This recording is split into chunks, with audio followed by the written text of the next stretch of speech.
สวัสดีครับท่านผู้ฟังผู้ชมนะครับก็ผมอาจารย์เสกสิทธิ์นะครับก็วันนี้จะมานะครับทำคลิปนะเพื่อให้ความรู้แล้วก็ชวนสนทนานะครับเกี่ยวกับเรื่องของคลื่นลูกที่4นะครับก็คือคลื่นในยุคดิจิตอลนั่นเองนะครับคลื่น3ลูกแรกเนี่ยที่เคยเข้ามาเปลี่ยนแปลงนะครับชีวิตโลกนะครับของมนุษย์นะครับได้ผ่านมาก็คือยุคเกษตรกรรมนะครับยุคอุตสาหกรรมยุคคอมพิวเตอร์และอินเทอร์เน็ตนะครับตอนนี้เรามาถึงคลื่นลูกที่4นะครับยุคของดิจิตอลนั่นเองนะครับคลื่นลูกที่4เนี่ยถาโถมเข้ามาแรงนะครับแรงนะแล้วก็จะกลืนกิน3ลูกแรกนะครับก็จะรวมกันเข้าไปนะครับนั่นแปลว่าคลื่นลูกที่4เนี่ยนะครับต่อไปเนี่ยถ้าเป็นเกษตรกรรมต้องเป็นเกษตรกรรมดิจิตอลนะครับอุตสาหกรรมต้องอุตสาหกรรมดิจิตอลนะครับถ้าเป็นอุปกรณ์ทางด้านสื่อสารอิเล็กทรอนิกส์ก็ต้องเป็นดิจิตอลนะครับ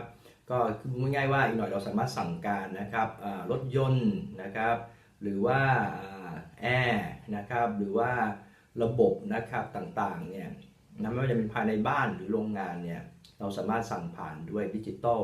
หรือพูดง่ายๆคือใช้สมาร์ทโฟนนะครับสามารถสั่งการได้เลยนี่เขาเรียกว่า IoT นะครับหรือ Internet of Things นะครับทุกอย่างจะเชื่อมโยงกันเพราะฉะนั้นคือลูกที่4ที่เข้ามานี่มาแรงมากนะครับคราวนี้ผมต้องขอแนะนำตัวก่อนว่านะผมเนี่ยไม่ใช่เป็นกูรูทางด้านเศรษฐศาสตร์นะครับไม่ใช่กูรูทางด้านสังคมการเมืองหรือเทคโนโลยีนะทีเดียวนะครับแต่ผมเนี่ยเป็นกูรูนะครับหรือเป็นครูผู้สอนนะครับกระบวนการคิดแบบบูรณาการนะครับก็ได้สั่งสอนนะครับเยาวชนนะครับให้พัฒนาตนทำกระบวนการคิดแบบบูรณาการนะครับเพราะฉะนั้นสิ่งที่ผมจะมาช่วยมองนะครับเกี่ยวกับเรื่องของ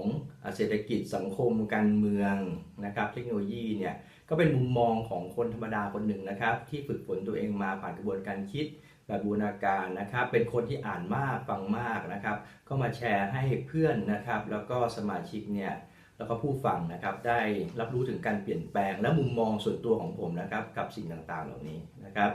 เพราะฉะนั้นก็ขอให้ใช้วิทยาในการฟังนะครับอย่าเพิ่งเชื่อนะครับขอให้ท่านได้ไตร่ตรองได้พิจารณาด้วยนะครับอย่าเพิ่งไปเชื่อว่าสิ่งที่ผมพูดจะเป็นอย่างนั้น 100% นะครับสิ่งที่คิดว่าเชื่อมากได้มากที่สุดนะครับมีเครดิตที่สุดเนี่ยมันก็ยังมีความผิดพลาดนะครับบุคคลที่น่าเชื่อถือที่สุดนะครับองค์กรหรือสถาบันที่น่าเชื่อถือที่สุดเนี่ยก็ยังเกิดความผิดพลาดขึ้นได้นะครับจะนับภาษาอะไรกับผมนะครับซึ่งก็คือเป็นคนธรรมดาเพียงแต่ว่าเราจะกระบวนการคิดแบบบูรณาการมามองนะครับมองรอบด้านเกี่ยวกับเรื่องของเศรษฐกิจสังคมการเมืองและเทคโนโลยีนะครับมันทุกวันนี้เนี่ยเราต้องรู้ก่อนว่าข้อมูลนะครับข้อมูลของเราเนี่ยนะคนจำนวนมากเลยเนี่ยรับข้อมูลข่าวสารทุกวันผ่านทางตาทางหูนะครับข้อมูลนี้เขาเรียกว่าข้อมูลบางทีมันเรียกว่า overflow นะครับ overflow ก็คือข้อมูลมันมีมากเหลือเกินนะครับแล้วก็ overload นะครับข้อมูลเข้ามาเกินไปนะครับ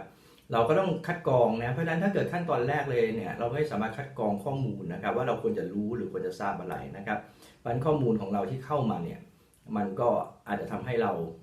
จอดตั้งแต่ยกแรกเลยนั่นก็แปลว่าเราถูกข้อมูลทับถมข้อมูลไหลเข้ามามากมายแต่ว่าเราไม่สามารถจะรู้ตัวว่าเราควรจะรู้อะไรนะเรามีเวลา24ชั่วโมงเราควรจะไปฟังอะไรรับทราบอะไรซึ่งคนส่วนใหญ่แน่นอนครับก็จะถูกรอบล้อมด้วยบันเทิงนะครับดูหนังฟังเพลงละครนะครับแล้วก็ตามด้วยเรื่องเกี่ยวกับเรื่องของการกินการเที่ยวนะครับเพราะฉะนั้นเวลาของคนส่วนมากก็จะสูญเสียไปนะครับแล้วก็ไม่ได้ทันตามข่าวสารนะครับก็ทำให้ไม่ทันในการปรับตัวเปลี่ยนแปลงการเปลี่ยนแปลงของโลกนะครับเพราะฉะนั้นสิ่งที่เราจะต้องมองให้ออกนะครับก็คือว่าเราควรจะรู้อะไรนะครับข้อมูลอะไรนอกจากนี้ข่าวสารในกระแสหลักนะครับเราจะทราบได้ไงครับว่าข้อมูลข่าวสารในกระแสหลักเนี่ยในช่องต่างๆนะครับเป็นข้อมูลที่เชื่อถือได้นะครับหรือเป็นข้อมูลที่ถูกต้องครบถ้วน 100% ใช่ไหมฮะเพราะฉะนั้นเราต้องฟังจากหลายๆแหล่งหลายๆข้อมูลนะครับเพราะฉะนั้นผมก็จะเป็นเพียงตัวกลางนะครับในการรับทราบข้อมูลข่าวสารจากแหล่งข้อมูลหลากหลายนะครับที่เป็นเมนมีเดียอัลเทอร์เนทีฟมีเดียนะครับก็คือสื่อหลักกับสื่อรองนั่นเองนะครับแล้วก็จะใช้ความรู้นะความคิดที่ผ่านกระบวนการแบบบูรณาการแล้วเนี่ยนะครับมาช่วยมองมาช่วยวิเคราะห์นะให้มาสรุปนะครับให้พวกเพื่อนๆนะสมาชิกได้ฟังนะและผู้ฟังได้ฟังกันนะครับประกอบด้วยกับความโลภของมนุษย์นะครับมนุษย์เนี่ยมีความโลภโกรธหลงนะครับเป็นพื้นฐานในจิตใจเพราะฉะนั้นข้อมูลข่าวสารเนี่ยส่วนมากแล้ว เรามักจะชอบฟังตามที่ใจเราอยากให้มันเป็นนะครับเราไม่ได้ฟังตามความเป็นจริงนะครับว่ามันควรจะเป็นยังไงด้วยเหตุด้วยผลนะครับด้วยการเชื่อมโยงนะแต่คนส่วนใหญ่บางทีไม่อยากฟังนะครับก็จะปิดการรับฟังนะถึงแม้เป็นความจริงแต่เป็นความจริงที่ไม่อยากรับทราบไม่อยากให้มันเกิดนะครับไม่อยากให้มันปรากฏขึ้นนะครับก็ทำให้ข้อมูลความจริงนั้นถูกบิดเบือนไปนะหรือถูกปกปิดไปนะครับก็ทำให้เราเหมือนกับคนตาบอดแหละครับมองไม่รอบด้านนั่นเองนะครับ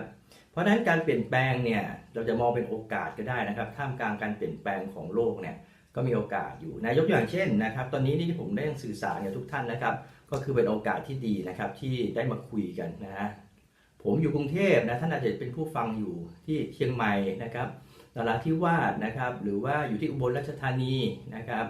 เราก็สามารถพูดคุยกันได้ด้วยสื่อนะครับยุคดิจิตอลนั่นคือมันไปได้กว้างขวางความรู้สามารถไปได้กว้างขวางไม่จำเป็นจะต้องอยู่ในห้องเรียนไม่จำเป็นจะต้องอยู่เฉพาะในโลเคชันนะในทำเลเดียวกันเท่านั้นการสื่อสารมันไปได้ทั่วโลกนะครับเพราะฉะนั้นวันนี้ก็ฝากไว้นะครับว่าต่อไปผมก็จะทำคลิปนะครับโดยจะมองปัญหาเศรษฐกิจสังคมการเมืองนะครับผ่านการมองกระบวนการคิดแบบบูรณาการนะครับโอเคนะครับวันนี้ก็ขอให้ทุกท่านนะครับมีสุขภาพกายสุขภาพจิตแข็งแรงนะครับมีเงินทองเหลือเฟือเหลือใช้เหลือเก็บนะครับแล้วก็ใครสนใจสมัครนะครับก็สามารถสมัครนะเป็นสมาชิกผมได้นะติดตามใน YouTube ใน Facebook นะครับใน LINE นะครับตอนนี้ Facebook ผมก็เปิดช่องใหม่นะครับเพื่อ